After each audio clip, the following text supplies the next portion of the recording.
ബീഹാറിലേക്കാണ്. ബീഹാറിലെ 5 മണ്ഡലങ്ങൾ. 40-ൽ 5.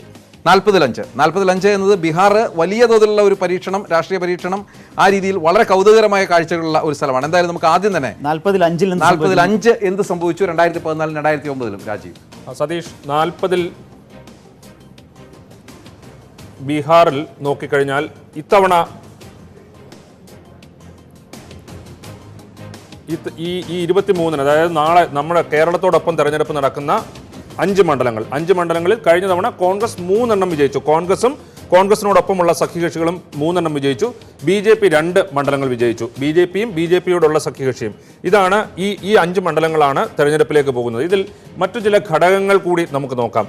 ഒന്ന്, പ്രധാനമായിട്ടും കാർഷിക പ്രശ്നങ്ങൾ ഉള്ള മണ്ഡലങ്ങൾ ഉണ്ടോ എന്നുള്ളത്.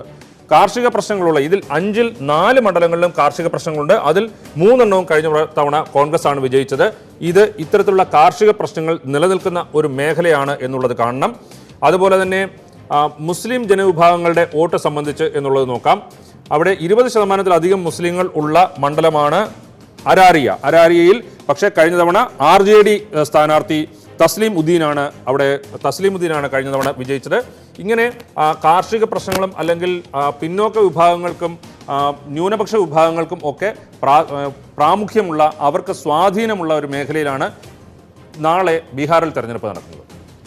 തീർച്ചയായും രാജീവ് സൂചിപ്പിച്ചതുപോലെ ബീഹാറിൽ വലിയ തോതിൽ കഴിഞ്ഞ പ്രാവശ്യം നമ്മൾ കണ്ട ഒരു കാഴ്ചയാണ്. ലാലുവും നിതീഷും ഒന്നിച്ച് കൈകോർത്ത് മഹാസഖ്യമുണ്ടാക്കി. ആ മഹാസഖ്യം വഴിപിരിഞ്ഞു. ഇനി അത് കഴിഞ്ഞ് വീണ്ടും JDUവും BJPയും സഖ്യം ചേരുന്നു. അങ്ങനെയുള്ള സഖ്യത്തിൽ നിന്നും JDUവിൻ്റെ അന്നത്തെ ദേശീയ മുഖമായിരുന്ന ശരത് യാദവ് പുറത്തു വരുന്നു.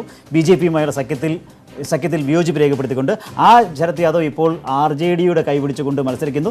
ബീഹാറിലെ UPയിലെ വടക്കേന്ത്യയിലെ രാഷ്ട്രീയത്തിൻ്റെ ഒരു പരിച്ഛേദം തന്നെയാണ് ഇപ്പോൾ ഈ 5 മണ്ഡലങ്ങളുമായി നടക്കുന്നത്. അല്ല, എന്തായാലും ഒരു കാര്യം ഉറപ്പാണ്. ബീഹാറിൽ ഈ പ്രാവശ്യം ഈ നടക്കുന്ന ലോക്സഭാ തെരഞ്ഞെടുപ്പിൽ ആർക്കാണ് ശക്തി? ലാലുവോ നിതീഷോ? ആ രീതിയിലുള്ള ഒരു ശക്തി പരീക്ഷണം എന്ന് തന്നെ നമുക്ക് ഇതിനെ വിശേഷിപ്പിക്കേണ്ടി വരില്ലേ? അവിടെയാണ് വളരെ RJDക്ക് പ്രതികൂലമാകുന്ന ഒരു കാര്യമുണ്ടായത്. ലാലുവിൻ്റെ 2 മക്കൾ തമ്മിലുള്ള പോരാട്ടം. അതെ, തേജസ്വിയും അനിയനും തമ്മിലുള്ള പോരാട്ടം. ഇതിൽ രണ്ടുപേർക്ക് ഒരേപോലെ സമ്മതിപ്പിക്കാൻ അല്ലെങ്കിൽ രണ്ടുപേർക്ക് ഒരേപോലെ അവസരം നൽകാൻ ലാലു ശ്രമിച്ചു, നടന്നില്ല. ലാലു ഇല്ലാത്തപ്പോഴാണ്, ലാലുവിൻ്റെ അസാന്നിധ്യത്തിലാണ് തേജസ്വിയും തേജ് പ്രതാപും തമ്മിലുള്ള ഏറ്റുമുട്ടലുണ്ടെന്ന്. തേജ് പ്രതാപ് പുറത്തു പോകുന്നു. അതിനുശേഷം നൽകിയ അഭിമുഖങ്ങളിലെല്ലാം നമ്മുടെ നെറ്റ്വർക്കിനടക്കം നൽകിയ അഭിമുഖങ്ങളിലെല്ലാം തേജസ്വിക്കൊപ്പം അമ്മ റാബ്രി ദേവിയും ഉണ്ടായിരുന്നു. അതായത് കുടുംബത്തിൻ്റെ പിന്തുണ തേജസ്വിക്കാണ് എന്ന് വ്യക്തമാക്കുന്നതിന് വേണ്ടിയിട്ടുള്ള ഒരു നടപടി ശ്രമമായിരുന്നു അവിടെ ഉണ്ടായത്. ലാലു ജയിലിൽ നിന്നും വന്നു കഴിഞ്ഞാൽ ഇവർ തമ്മിൽ യോജിപ്പിക്കാനുള്ള ശ്രമം നടക്കുമോ എന്നുള്ളത് പിന്നീട് കാണാം. പക്ഷേ എന്തായാലും അവിടെ ഇത്തവണ RJDക്ക് പ്രതികൂലമാകുന്ന ഒരു ചെറിയ ഘടകമാണ്.